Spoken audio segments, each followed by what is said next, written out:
Good afternoon, guys. I did want to touch on Carvana in detail. I know everyone's parading around and giving them a pat on the back because they got into the S&P 500. I've seen this happen where people start running to things and chasing them, and these companies have PE ratios of almost 100 to 1, if not more, right? Like massive ratios in market caps. And I think it's the hedge to GameStop. So there was these firms that are balancing their books, and I say the private equity firms are balancing their books for the opposite trade of GameStop.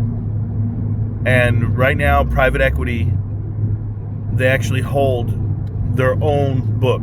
So it would be like Apollo, they have their shares, KKR, they have their shares. But what did they do with those companies? They put them in the S&P 500 themselves, right, last year.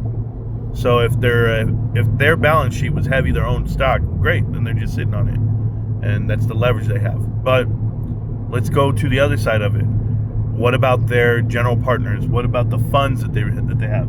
What are they on the left and right hand side of?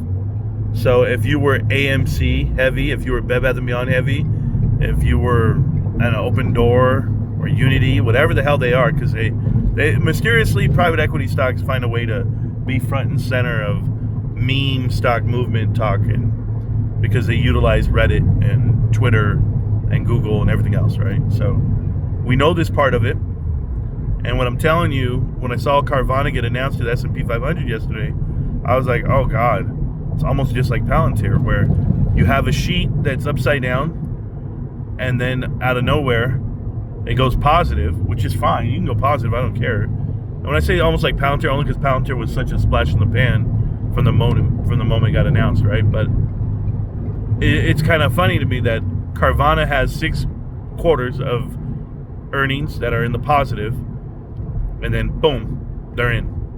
So it doesn't matter. It doesn't matter at all. I mean, look at GameStop. GameStop has 6 quarters. They're going to be 8 quarters. They're going to be 10 quarters. They're going to be 11 quarters. Are you going to put them in? Well, they don't have the market cap. Oh, okay, cool.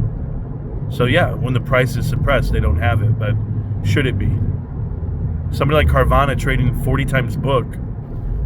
Their book is $14 a share, and they're trading at $440 a share right now. So if that's the hedge, if they're using these stocks to hedge GameStop, go for it. I mean, it's pretty oblivious and obvious at this point. It's oblivious to the mainstream media. It's obvious to the guys who actually pay attention to this shit. But that's private equity. What can I do? Except people try to explain to me why there's gross valuations, overvalue stocks. But when it comes to undervalued stocks, it's the only one I care about, and it's GameStop right now. Doing the trade anything day today, I saw a lot of the items they're trading in. But if you guys saw Dr. Michael Burry, he actually made a new post and a reply to another post, and they're explaining the AI story that I told you guys.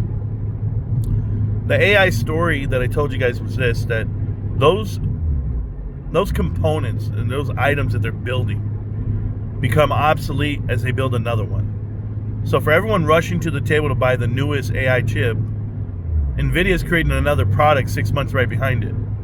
So what happens to those original chips that were bought? They depreciate, or they devalue, or in this case, I get compute usage doesn't really happen. Certainly not on the sheets of AI stocks and companies. So I don't know how long the AI bubble is going to last, but the AI bubble will collapse and it will retract, and you will see a dramatic drop, a drastic drop on the market, because someone's going to have to blink. And it's going to be Google, it's going to be Amazon, it's going to be Microsoft. Someone is going to blink first. They have no choice. Now, I did see Meta say they're going to go ahead and stop the metaverse. They're investing into the metaverse by $30 billion next year. That might be your first blink. But OpenAI is going to try to go public before that happens. A lot of these guys are going to try to get that money, that last dash grab.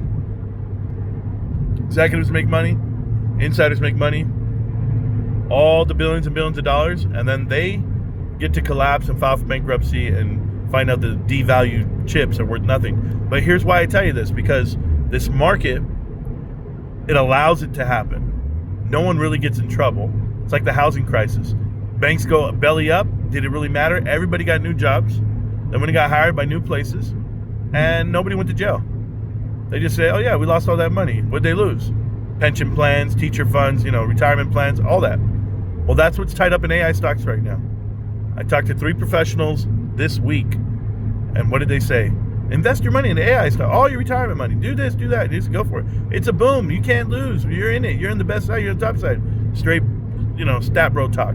It's terrible. But here's the thing with Dr. Michael Burry, what he posted this morning via last night. He said that these AI large language models, the stacks themselves are utilizing chips that aren't creating a moat. It's recycling itself. It's the TV model that I told you about. You can create a 3D TV, a curved TV, plasma TV, UHD TV, LCD TV, QLED TV. Doesn't matter which one you make.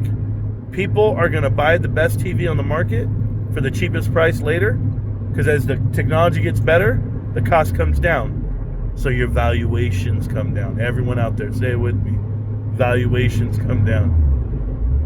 1989, one of the top companies in the world was Sony. Where are they today? Valuation comes down. So pay attention, guys. You might be looking at the next Cisco stocks. You might be looking at the next Netscape and AOL and Yahoo.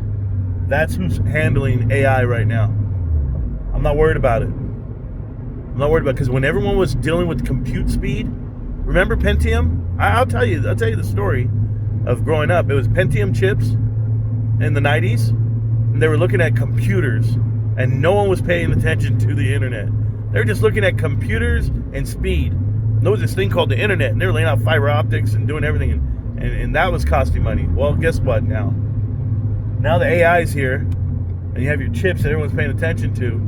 The chips are going to find a stagnant spot where they're not going to get better and better, and they're not going to progress the way they have. And then that's where the devaluation comes. And that's when everything crumbles. Is it going to happen? It's a certainty. It's just technology. It's life. It's a cycle. And there's not enough demand for what you're looking for, not enough returns and profits to keep paying for what they're paying for. So, I think everybody's correct. The only difference this time, we have the internet to talk about it. Get ready. It's about to get scary. Me, I'm buying GameStop. That's it. I'll tell you why later. I'll see you around, millionaires. Peace.